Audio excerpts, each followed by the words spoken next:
आज के इस विलक्षण समारोह में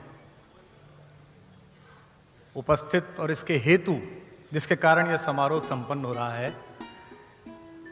वे मर्यादा पुरुषोत्तम भगवान राम। सबसे पहले तो उन्हें प्रणाम करता हूं आप सबके माध्यम से। जितने लोग इस सदन में मौजूद हैं, मैं आपसे यह अनुरोध करूंगा कि अगले 2-2.5 घंटे जो हम संवाद करेंगे, इसमें मुझे आपकी पूरी सहभागिता चाहिए। और हम जिस विषय पर बात करने जा रहे हैं, उस बात में आपकी उन्मुक्तता चाहिए, आपकी खुशी चाहिए, आपके चमकते चेहरे चाहिए। यहां सनातन धर्म पर आस्था रखने वाले लोग बैठे हैं, यहां इस्लाम पर ईमान लाने वाले लोग बैठे हुए हैं, यहां दशमेश पिता की संतानें भी बैठी हुई हैं, पगड़ीधारी बंधु भी बैठे हुए हैं, अलग अलग लोग बैठे हुए हैं। ये क्यों आ गए हैं? इसका कारण है, इतने लाखों वर्षों में भी भगवान हमसे पराया है। हर बार आया है, हर बार आता है। कभी कृष्ण बनकर आता है, कभी राम बनकर आता है, कभी गुरु गोविंद सिंह जी बनकर आता है, कभी सल्लल्लाहु अलैहि वसल्लम हुजूर के रूप में आता है, कभी ईसा मसीह के रूप में आता है, कभी बुद्ध के रूप में आता है। उर्दू की शायरी कहती है, कितने अवतार हुए, कितने पैगंबर आए, कितने अवतार हुए, कितने पैगंबर आए, तू ना आया तेरे पैगाम बराबर आए। उसके पैगाम जरूर आते हैं, लेकिन हम बहुत शातिर हैं, मनुष्य बहुत शातिर है। मनुष्य से अधिक चालू जानवर पूरी पृथ्वी पर नहीं है, सबसे तेज जानवर है। और मनुष्य की यात्रा जानवर से शुरू हुई है और उसे देवता तक पहुंचना है, लेकिन वो बहुत तेज है। जो काम उसे कठिन लगता है, उसे वो कोष्ठक में बंद कर देता है।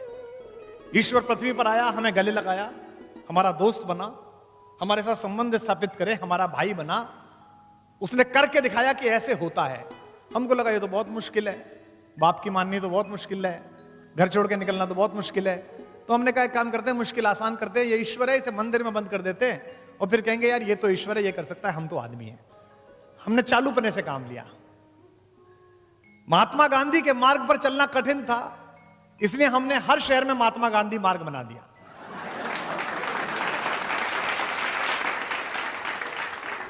मनुष्य की यात्रा पशु से देवता बन जाने की यात्रा है।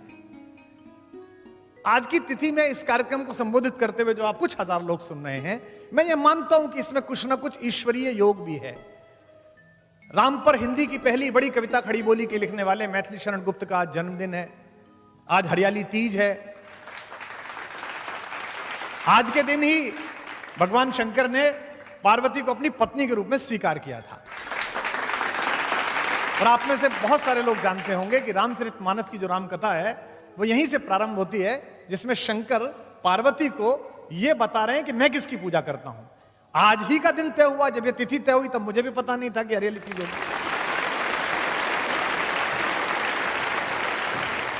आज की सभा उपनिषद है, जितनी देर हम बैठेंगे। उपनिषद कैसे है? उपनिषद शब्द की बड़ी प्यारी व्याख्या। जब हमारे ऊपर आक्रमण हुए 10वीं शताब्दी के बाद से, तो शायद कुछ लोगों को पता हो, कुछ को ना पता हो, हमारे पुस्तकालय जला दिए लोगों ने आकर। गजनी आया, गौरी आया, उसने कहा किताबें इनको जला दो, आग लगा दो, तो किताबें नष्ट होने लगी। तो हमारे गुरुओं ने एक युक्ति तैयार की। उन्होंने कहा किताबों का अगर जलाना है तो जला दो। गुरु ने जिसको 4 साल गुरुकुल में पढ़ाया, उसमें सबसे मेधावी जो छात्र था, जिसको बुद्धि जिसकी ठीक चलती थी, जिस स्मरण अच्छा होता था, उसको कहा कि मुझे गुरुदक्षिणा दोगे बेटा? शिष्य ने कहा गुरुजी मैं तो 4 साल पढ़ा हूं, आप बताइए मुझे क्या करना है। तो उन्होंने कहा गुरुदक्षिणा में मुझे कुछ सामान मत दो, ये 4 वेद हैं, इन्हें याद कर लो बस। इनको याद कर लोगे तो मैं मान लूंगा कि गुरुदक्षिणा हो गई। और एक मुझे कसम दो कि हर साल एक वेद किसी को याद कराओगे, एक विद्यार्थी को, ये 4 वेद। जिसने 4 वेद कंठस्थ किए, उस मेहनीय मेधावी विद्यार्थी को गोत्र नाम दिया गया चतुर्वेदी, 4 वेद याद करने वाला। इसके बाद जो दूसरा था, जिसे 3 वेद याद हो सकते थे, उसे कहा गया तू त्रिवेदी। जिसे 2 वेद याद हो सकते थे, वो द्वेदी। जिसे मिश्रित ज्ञान प्राप्त हुआ, गीता भी पढ़ी, उपनिषद भी पढ़ा, शास्त्र भी पढ़ा, उसे मिश्र कहा गया। और जिसने गुरु के पास बैठकर सीखा, उसे उपाध्याय कहा गया, क्योंकि उसने उपनिषद किया। तो आज के दिन हम और आप उपनिषद कर रहे हैं, हम एक दूसरे के पास बैठे हैं और इस बात पर चर्चा कर रहे हैं। आप सोच के देखिए, आपकी कॉलोनी में जो 3 कोठी दूर रहता है, 3 फ्लैट दूर रहता है, जो आपके दोस्त रहते हैं, वो माहेश्वरी जी फोन करके कहते हैं कि यार वो गुप्ता जी मैं आपके घर आ रहा हूं जरा, मैं और मैडम आ रहे हैं। तो आप क्या करते हैं? सोफे पर जो तकिए उल्टे सीधे पड़े उन्हें थोड़ा ठीक कर देते हैं ना। लेकिन अगर दूसरे शहर से आपके बहनोई फोन करें कि भाई साहब आज शाम तो हम आपके घर आ रहे हैं, पकौड़ी बनवा लीजिए, तो आप चद्दर भी बदल देते हैं, बैठ की चद्दर भी बदल दो, कमरा भी ठीक रख दो। लेकिन अगर किसी दिन आपका कोई सुपरस्टार जैसे आप पसंद करते हो, सचिन तेंदुलकर, विराट कोहली, अमिताभ बच्चन, प्रधानमंत्री, कोई भी आपसे कह दे कि मैं आपके घर आ रहा हूं, तो आप इंटीरियर वाले को बुलाते हैं, कहते हैं सारा बदल दो, आगे से भी सही कर दो, पेंट ठीक कर दो, ये भी कर दो, बड़ा अतिथि आ रहा है, ज्यादा साफ सफाई करते हैं। तो जब इन सामान्य अतिथियों के आने पर इतनी साफ सफाई है, तो इस परिसर में तो राम उतरने वाला है, इसलिए ज्यादा साफ सफाई की आवश्यकता है, ज्यादा अच्छी। जिसे कहते हैं ना भक्त हो जाना विषय का। इसके विपरीत शब्द क्या है? इसके विपरीत शब्द है विभक्त। विभक्त कभी भक्त नहीं हो सकता। तो इस परिसर में बैठिए तो विभक्त होकर मत बैठिए, 100% इधर के होकर। मैं ये इसलिए कर रहा हूं क्योंकि मुझसे बड़े ने कहा, बाबा ने कहा, तुलसीदास ने कहा, स्वांते सुखाए तुलसी रघुनाथ गाथा। पर यह मेरी स्वयं की यात्रा है और इसका लाभ आपको भी मिलेगा। हर कला अपने आप शुरू होती है, स्वांते सुखाए शुरू होती है, अहेतुक शुरू होती है। अहेतुक बड़ा प्यारा शब्द है। जैसे 2000 किलोमीटर दूर समुद्र में 3 लहरें 4 लहरें बड़ी बड़ी लिपट के एक दूसरे से नाचती हैं, आधा किलोमीटर ऊंची उठ के। इसलिए नहीं नाचती कि सैटेलाइट उन्हें देखे, इसलिए नहीं नाचती कि वो डॉल्फिन जो बाकी तैर रही है उनका कोई वो डांस का कोर्स करवाना है, वो इसलिए नाचती है कि उनके अंदर ये ऊर्जा है। इसे अहेतुक कहते हैं। तो आज का ये सदन, आज का ये सत्र अहेतुक सदन है। मनुष्यता ने जितने सपने देखे हैं उनमें राम सबसे सुंदर सपना है, सबसे प्यारा सपना है। और हम कई बार अहंकार में होते हैं, आप भी होते हैं। इसमें महफिल में मैं देख रहा हूं कई IAS अधिकारी बैठे हुए हैं, कई RAS अधिकारी बैठे हुए हैं जिनसे मैं परिचित हूं, जो प्रशासन में काम करते हैं, कई डॉक्टर्स बैठे हुए हैं। सत्ता अहंकार करती है। विश्वामित्र जब लेने गए राम को तो दशरथ ने कहा इसे ही क्यों ले जा रहे हो, मेरी सेना ले जाओ, किसी और को ले जाओ। तो विश्वामित्र ने कहा कि 4 चीजें हैं जिनमें से एक आ जाए तो आदमी अहंकारी हो जाता है। यौवनम, जवानी, धन, पैसा, संपत्ति, आपकी महल दुमहले, प्रभुत्वम, प्रभुत्व, ये आ जाए कोई एक तो आदमी अहंकारी हो जाता है। यौवनम, धन, संपत्ति, प्रभुत्वम, अविवेकता, एकमपि अनर्थाय किम यत्र चतुष्टयम। एक आ जाए तो अनर्थ हो जाता है, अगर चारों साथ हो तो महा अनर्थ। लेकिन आपके बेटे के पास ये चारों हैं, उसके बाद भी ये विनम्र है, इसलिए इसे ले जा रहा हूं, इसलिए इसको अपने पास चाहता हूं। आद्य शंकराचार्य जी ने जब पूरे भारत में सनातन धर्म का झंडा फहरा दिया तो सुनते हैं कि वो बनारस गए थे और सुबह सुबह बनारस में पूजा करते में परिक्रमा कर रहे थे मंदिर की, बाबा विश्वनाथ की। अहम ब्रह्मास्मि कहते थे ना, उनका था अहम ब्रह्मास्मि, मेरे अंदर ब्रह्म है, आपके अंदर भी ब्रह्म है, सबके अंदर ईश्वर है। तो सुबह सुबह जब निकले तो सामने से कूड़े का, मल का टोकरा उठाए हुए उन्हें एक सफाई कर्मचारी मिल गया, गंदे से वेश में। आद्य शंकराचार्य जी शंकराचार्य होने के आभा में थे। उन्होंने कहा हटो हटो, रास्ता छोड़ो, रास्ता छोड़ो। तो वो और चौड़ के खड़ा हो गया। तो शंकराचार्य गुस्से में आ गए। उसने कहा मूर्ख, मेरा रास्ता रोकता है, रास्ता छोड़, हट सामने से। तो सामने खड़े हुए सफाई कर्मचारी ने कहा किसे हटाता है, मुझे हटाता है या मेरे अंदर जो बैठा है उसे हटाता है, किसे हटाता है? एक क्षण के लिए बोला तो आद्य शंकराचार्य को लगा ये तो अहम ब्रह्मास्मि है। और सुनते हैं कि वो सफाई कर्मचारी भगवान शंकर के रूप में परिवर्तित हो गया। यानी कि शंकर खुद कहने आए थे तो बोल तो रहा है लेकिन इसे समझ भी ले जो कह रहा है, आज इस अहम ब्रह्मास्मि को समझ भी ले। विवेकानंद ने बहुत अच्छा कहा, the moment I have realised God sitting in the temple of every human body. मुझे जब भी लगता है कि ईश्वर बैठा है किसी के अंदर, the moment I stand in reverence about every human being and see God in him, the moment I am free from bondage. Everything then binds, vanishes and I am free. आप जिस समय दूसरे के अंदर ईश्वर देखना शुरू कर देंगे उस समय आप मुक्त हो जाएंगे सारे वितंडे से कि तुम हिंदू हो, तुम मुसलमान हो, तुम सिख हो और ईसाई हो। तो मुझे लगता है कि राम पर इसलिए बोलना है कि मनुष्यता की आंख के सबसे बड़े सपने हैं वो। मैंने कविता लिखी थी, मुझे लगता है आज वहां से शुरू करना चाहिए। मानवता की खुली आंख के सबसे सुंदर सपने राम।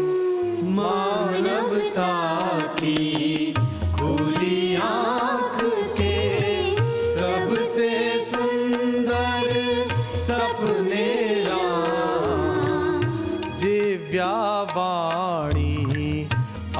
अर्थवती हो गई, लगी जब जपने राम। जिव्या वाणी अर्थवती हो गई, लगी जब जपने राम। मानवता की खुली आँख के, मात पिता गुरुजन परिजन ने अपने अपने देखे थे। मात पिता गुरुजन परिजन ने अपने अपने देखे थे। दुनिया भर ने देखे अपने अपने अपने अपने राम। दुनिया भर ने देखे अपने अपने अपने अपने राम। अपने अपने अपने अपने अपने अपने अपने राम। मानवता की खुली आँख के सबसे सुंदर सपने राम।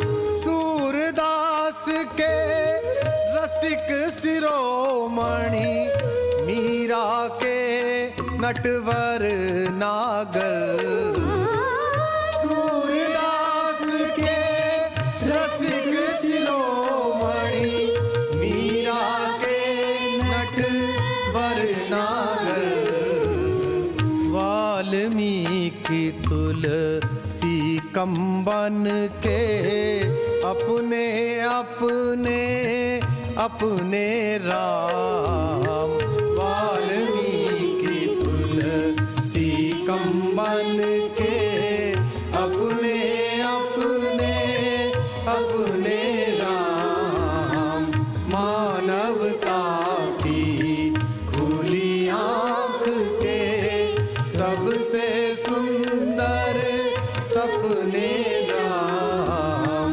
अपने अपने अपने अपने अपने अपने अपने राम। मानवता की खुली आँख के। राम एक दिन में नहीं बने हैं, इवैल्यूएशन है, एक बड़ी परंपरा है जो उनके माध्यम से आई है। हम लोग विदेश से बहुत प्रभावित होते हैं। अगर मैं आपसे पूछूं कि मनुष्य का विकास कैसे हुआ, तो इस हॉल में बैठे हुए 90% लोग ये कहेंगे कि डार्विन की थ्योरी ऑफ एवोल्यूशन है। साहब, डार्विन की थ्योरी ऑफ, हम अपना धर्म नहीं पढ़ना चाहते, अपनी चीजें नहीं पढ़ना चाहते। हम गीता नहीं पढ़ना चाहते, हम कुरान शरीफ नहीं पढ़ना चाहते, हम दशमेश पिता का ज्ञान जो गुरु के रूप में उपलब्ध है उसे नहीं पढ़ना चाहते। कहने का तात्पर्य यह है कि हम धर्म को मानते हैं पर धर्म की नहीं मानते।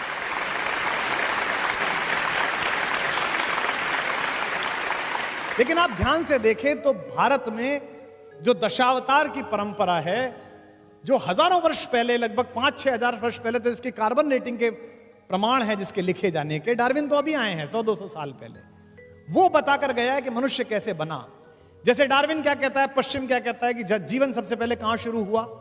जल में शुरू हुआ, पानी में शुरू हुआ। हमारा पहला अवतार कौन है? मत्स्य अवतार, मीन, मछली कहां पैदा हुई? पानी में पैदा हुई। फिर उसके बाद कहता है कि आगे बढ़ी थोड़ी सी प्रकृति, तो एक ऐसी चीज पैदा हुई जो पानी में और जमीन पर दोनों चल सकती थी। क्या नाम है उसका? कछुआ, कच्छप अवतार। मीन, कमठ, सूकर, नरहारी। उसके बाद क्या आया? तीसरी चीज जो पानी, जमीन और कीचड़ तीनों को भेज सकता है, वो कौन है? वराह अवतार, जैसे कहते हैं, सूकर। और उसके बाद मनुष्य बनना प्रारंभ हुआ, लेकिन पूरा नहीं बना। आधा पशु रहा, आधा मनुष्य बना। कौन बना? नरसिंह अवतार। देखिए, थ्योरी ऑफ एवोल्यूशन चल रही है, अपने आप चल रही है, जो विदेशी समझ में नहीं आए। यहां तक आधा मनुष्य बना, अब पूरा मनुष्य बनेगा, लेकिन पूरा नहीं बन रहा, वो छोटी हाइट का बन रहा है। कौन पैदा हुआ? वामन अवतार। वो छोटा है, उसकी हाइट अभी बड़ी नहीं है। वामन के बाद कौन हुआ? एक ऐसा पुरुष जिसे कहते हैं केवमैन, गुफा मनुष्य, जो कम कपड़े पहनता है, गुस्से में रहता है, हर समय कुलाड़ा हाथ में लिए लेता है, जिसका अपनी इंद्रियों और अपने क्रोध पे काबू नहीं है, जो अपने पिता के कहने पर मां की तरफ कुल्हाड़ा लेके चल देता है। कौन पैदा हुआ? परशुराम पैदा हुआ। देखिए आप, आगे चल रही है, जिनको समझानी पड़ी लक्ष्मण को कि ज्यादा उंगली मत दिखाओ, यहां कुम्हण बतिया को नहीं। परशुराम के बाद एक ऐसा मनुष्य पैदा हुआ जो है तो दीप्ति में परशुराम जैसा, लेकिन जो ज्यादा सामाजिक है, जो मर्यादा समझता है, जो इस प्रकृति में अब जो आगे चलेगा उसका नियामन करने आया है, उसकी मर्यादा स्थापित करने आया है। उसका नाम हुआ मर्यादा पुरुषोत्तम राम, जो पैदा हुआ। तो एक तरीके से डार्विन की थ्योरी के साथ साथ आगे बात चल रही है। लेकिन राम कैसे हैं? राम शांत रहते हैं, प्रिंस चार्मिंग हैं, मुस्कुरा देते हैं, ज्यादा गुस्सा आते हैं, बड़े सीधे हैं, बड़े सरल हैं, सीधी बात करते हैं, विनम्र हैं। जब उनसे कहते हैं लक्ष्मण कि आप कब्जा क्यों नहीं कर लेते हो, मैं प्रतिमा नाटकम पढ़ रहा था, उसमें मैं देखा तो उन्होंने कहा 3 तरह के पातक होते हैं। जिस पिता ने रक्त दिया है उसके खिलाफ जाऊं, ये एक पातक है। जिस मां ने मुझे सगी मां से भी ज्यादा प्यार से पाला है, उसके खिलाफ जाऊं, ये एक पातक है। और पाप जिसकी सोच की सीमाओं के बाहर खड़ा होकर पराजित भाव से देखता है, उस भाई भरत के खिलाफ जाऊं, ये भी एक पातक है। तू मेरा भाई है, बता दे कौन सा पातक करके मरूं, बता कैसे करूं। वो राम पहले सामाजिक व्यक्ति हैं। तो राम का डीएनए जो है वो रिसेशन का डीएनए नहीं है, वो इवोल्यूशन का डीएनए है। इसलिए उनमें अपने घर के सारे लक्षण हैं। उनके एक पूर्वज है दिलीप, जिन्होंने गाय को बचाने के लिए अपना जीवन उत्सर्ग कर दिया। सच्चे वाले गौपालक थे वो, ऐसे वाले नहीं जो आजकल घूम रहे हैं, अच्छे वाले गौपालक। वो उसकी तरह गौ प्रेमी है, गाय को बचाने का संकल्प कहते हैं। विप्र धेनु सुरहित लीन मनुज अवतार। तुलसीदास जी ने कहा विप्र धेनु और देवताओं और संतों के हित में अवतार लिया है। दूसरे, वो अपने सबसे पुराने पूर्वज हरिश्चंद्र, जिन्होंने मणिकर्णिका घाट पर अपनी पत्नी से टैक्स मांग लिया था, और जब उन्होंने उस साड़ी को फाड़ा, वहीं से सतयुग के समापन की घोषणा हुई। उनका पूर्वज है वो, उसकी तरह है वो। अपने पिता की तरह बात पर अड़ जाने वाले हैं। अगर एक बार कोई बात कह ली है तो वो ही करना है। उनके एक और पूर्वज है भगीरथ, जिन्होंने हजारों वर्षों तपस्या की। मैं गया था हर्षिल में, बापू ने बुलाया था, मुरारी बापू ने अपनी कथा में कविता पाठ के लिए। हरिशिला वो जगह है, हर्षिल गंगोत्री के पास, जहां बीच गंगा में भगीरथी की धारा में एक बहुत बड़ी चट्टान फंसी हुई है। उसके ऊपर बैठ के हजारों साल तप किया, ऐसा सुनते हैं। तब जाकर गंगा प्रकट हुई और पृथ्वी पर आई, मोक्षदायिनी बनी। उनमें भगीरथ जैसी इच्छा भी, इसलिए उनका वंश इक्ष्वाकु वंश कहलाता है। संस्कृत के विद्वान लोग यहां पर बैठे, ईख को इक्ष्वाकु कहते हैं, इक्षु कहते हैं ना ईख को। ईख क्या है? ईख अकेली फसल है जिसका सब कुछ काम में आता है। ईख प्रतीक है इक्ष्वाकु वंश का, जिसका ना रस समाप्त होता है ना यश समाप्त होता है। ये राम के बारे, वो उस खानदान में पैदा हुआ। उनके बारे में कहा गया कि वो अवतार हैं। अवतार क्या है? अवतार मनुष्य की बनाई इस पृथ्वी में जो थोड़ी बहुत हमने चीजें बनाई हैं, इसमें ईश्वर के भरोसे का नाम अवतार है। इसीलिए आप जंगल में जाइए, भारत के जंगलों में जाइए, उनसे पूछिए राजा कौन है, किसकी सरकार है? राम की सरकार है। छत्तीसगढ़ में राजा राम सरकार है, ओरछा में राम सरकार है। क्योंकि राम का राज्याभिषेक नहीं हुआ, लेकिन राज्याभिषेक सिंहासन पर बैठने से कोई सिंह नहीं बनता। संस्कृत में सुभाषित है, नाभिषेको न संस्कारो सिंहस्य क्रियते वने। जंगल में शेर का कौन संस्कार करता है? उसका तो बल है, उसकी तो शक्ति है, वो तो ताकतवर है। नाभिषेको न संस्कार सिंहस्य क्रियते वना विक्रमार्जित सत्वस्य स्वयं एवं मृगेंद्रता। अपने विक्रम से, अपने पौरुष से अर्जित जो आपकी क्षमता है, वो आपको मृगेंद्र बनाती है। इसलिए राम का पूरा कैरेक्टर, उनका पूरा चरित्र लाइट नहीं है, साइट है। एक छोटा सा निवेदन आपसे और कर दूं कि आप बिल्कुल यहां जवान लोग जो बैठे हैं, जो दूसरे धर्मों के लोग बैठे हैं, जो इस्लाम मानने वाले लोग बैठे हैं, जो खालसा पंथ पर आस्था रखने वाले लोग बैठे, कुछ ईसाई भी बैठे होंगे, आप बिल्कुल राम को ऐसे मत सुनिए कि एक हिंदू सुना रहा है, कुछ हिंदू सुन रहे हैं, ऐसे मत सुनिएगा। क्योंकि मेरी योजना में यह भी है कि आज के बाद कुछ दिन बाद मैं कृष्ण पर भी अध्ययन करके बोलूंगा, कुछ दिन बाद मैं अध्ययन करके सल्लल्लाहु अलैहि वसल्लम हुजूर मोहम्मद साहब पर भी बोलूंगा, इस्लाम पर भी बोलूंगा, कुछ दिन दशमेश पिताजी पर बोलूंगा। तो जितने भी लोग, उनमें हो सकता है कोई ना मानता हो राम को, मत मानिए, कहानी सुन लीजिए। अगर किसी ने कहानी भी लिखी है तो भी ऐसी कहानी लिखी है कि इस कहानी को ही ठीक से जी लेंगे तो सर्वश्रेष्ठ मनुष्य बनने की संभावना आपके अंदर पैदा हो जाएगी। आपका व्यापार, आपकी शिक्षा, सब कुछ सफल हो जाएगी। इस संसार को अंधकार से, उत्पीड़न से निजात दिलाने के लिए ये लोग आते हैं, जितने भी लोग आते हैं, चाहे भगवान जिस भी प्रकार से आते हैं। अच्छा, ये तो मानोगे कि ऐसा होता है?